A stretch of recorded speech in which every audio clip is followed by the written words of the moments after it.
I veliki pozdrav svima, ja sam Lazar Matić, neobičan lik, dobrodošli u novi video na mom kanalu. Pre početka klipa samo želim da kažem da juče nije bilo videa na svojoj strane istine i danas će biti dva videa. Zato što jednostavno nisam mogao snimiti, bilo jako kasno i... eto, samo to želim da kažem i video sam da se verovatno još 45 mojih gledatelja nije pretplatio, tačnije 40 gledatelja se nije pretplatio, zamolio bih da se pretplate i to bi bilo to. Danas počinjemo sa novom epizodom našeg serijala, ovo je 14. epizoda od kako ovo snimam i danas ćemo raditi greške u TV serijama, treći deo serijala, znači sezona 3, treći deo prve sezone, mislim nije treća epizoda, ali dobro. Pošto sam već rekao da se delimo na greške, zanimljivosti i napomene, naravno imamo još jedan serijal pod nazivom, imamo još jedan deo tog serijala, a on se zove godine prikazane u serijama, u TV serijama.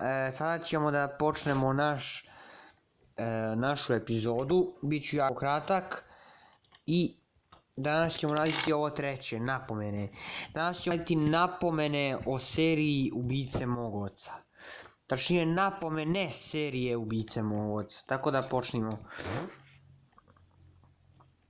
Imamo samo jednu napomenu, a to je da je serija snimanje četvrte sezone počelo je 2019. godine 25. juna i trajalo je nekoliko dana.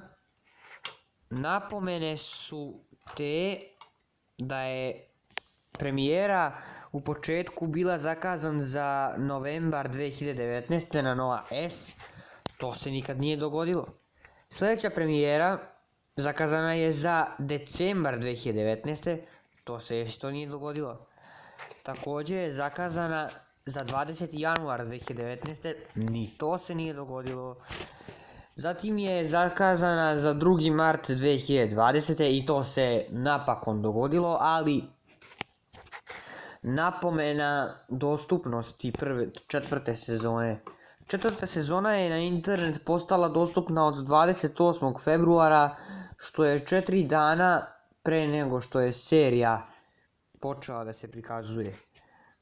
Tako da, eto, to bi bilo to iz ovog klipa, nadam se da ste uživali, vidimo se u sljedećem klipu. Pozdrav ljudi i eto, lajkujte ovaj video, subscribeujte se na kanal, pretplatite se na moj drugi kanal i to je bilo to, pozdrav.